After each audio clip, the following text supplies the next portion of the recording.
message that echoes forth from this conference, let it be that human rights are women's rights and women's rights are human rights once and for all. It is common for those living in the United States to think of the US government as the police force for the rest of the world. However, in doing so, one's perception can be clouded with the thought that America is superior to the rest of the world, and any problems that it may have can simply be taken care of by the government. This holds especially true because human rights protection is the cornerstone for American democracy. When taking a better look at the relationship between the United States and women's rights, there are clear and utter rights violations. The problem lies within women's health and the government's response to the public's opinion of Planned Parenthood. While many believe that the government funding of Planned Parenthood needs to cease due to pro-life perspectives, Planned Parenthood must be noted as an institution that defends the right to appropriate women's health and should thereby be kept under federal supervision, protection, and funding. Rather than Planned Parenthood existing entirely for the purpose of performing abortions, the institution sticks strongly to its motto, care no matter what. It is a common misconception that Planned Parenthood is used strictly to perform abortions, which can in turn translate to irrational and irrelevant arguments of how the government is not protecting fetal rights. Let's dive into the facts behind Planned Parenthood.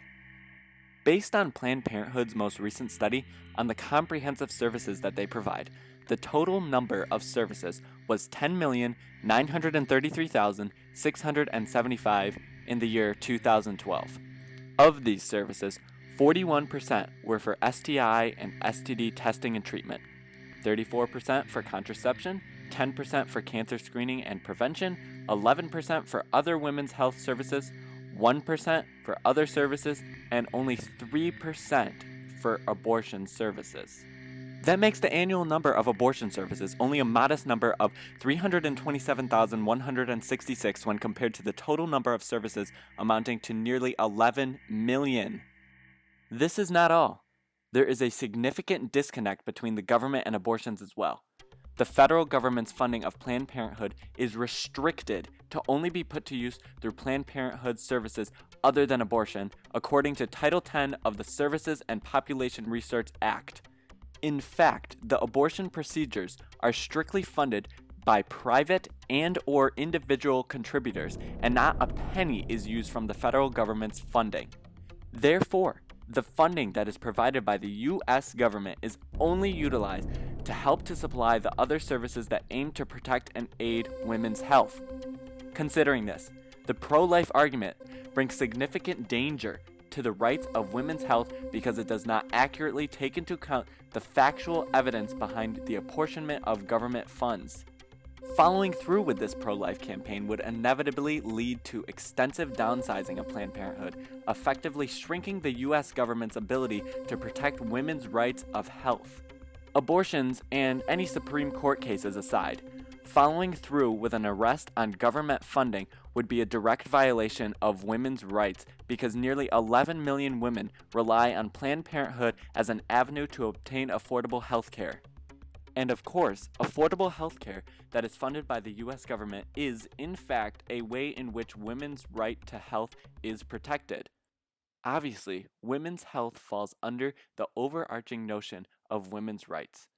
Hillary Clinton's Let it be that human rights are women's rights and women's rights are human rights once and for all causes one to infer the conclusion that defunding Planned Parenthood would be a pure violation of human rights. While women's health is just an example of how easily the U.S. government's perspective on rights protection can be clouded, it is absolutely essential for the government to take into account the unalienable rights of the people.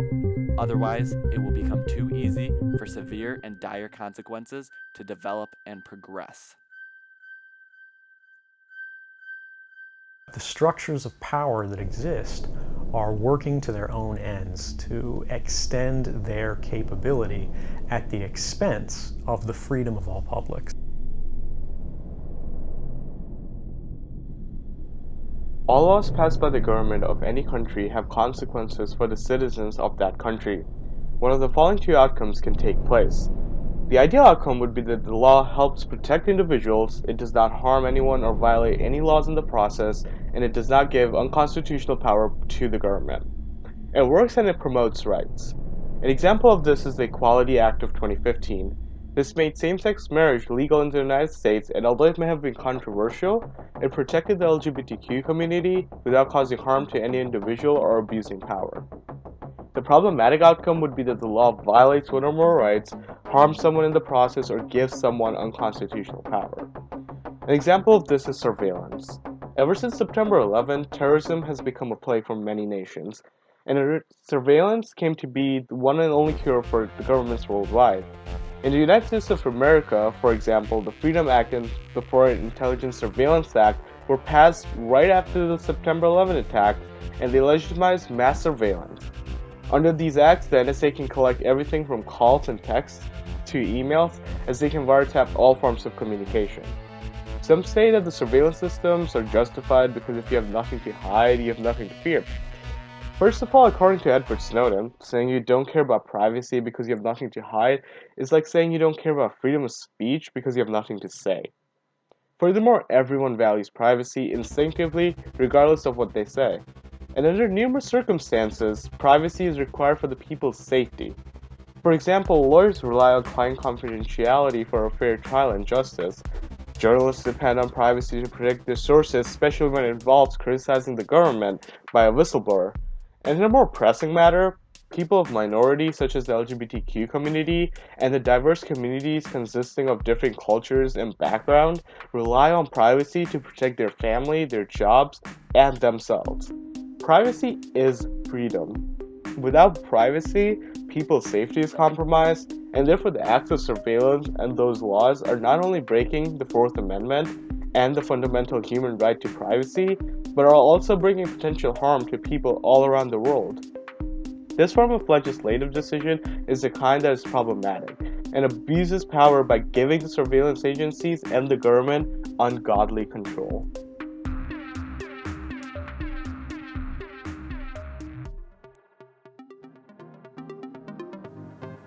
From a wider viewpoint, when man has power, he will use it in any way to advance himself. This power can easily find itself taking advantage of other living beings. As a society, we all have a subtle power or God complex, and it shows itself in several ways. While societies or individuals gain too much and deny individuals certain rights, this incidence is also seen with how humans treat animals. For instance, the documentary Blackfish tells the story of Telecom, a captive killer whale who killed 3 people. The documentary addresses problems within the sea park industry, the war between humans and nature, and about the nature of killer whales. Captivity plays a huge role in why these animals act out in the way that they do. A huge contributor to captivity is consumerism. From a consumerism outlook, people are lured in by sea park industries because of the misleading image that it creates. It creates a positive image that leads them to think more about self-interest and wants and less about the reality of what their money is actually doing. They think their money is being used for a quality time with family and friends, but really it's contributing to the harm of these animals and the captivity.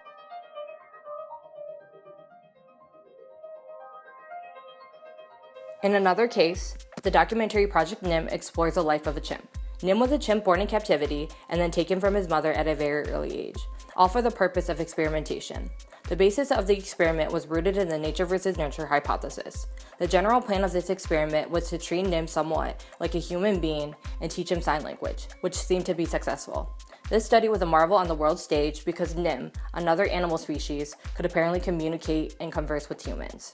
From a scientific standpoint, we use animals, those perceived as inferior, for scientific advancement. Nim was taken from his mother and grew up within human society for their own gain, then promptly tossed aside when he was too old.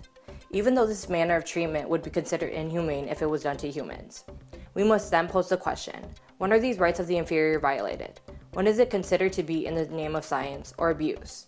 We are too often occupied with our own goals, and our subconscious God complex allows us to easily forget the rights of those who do not have a voice.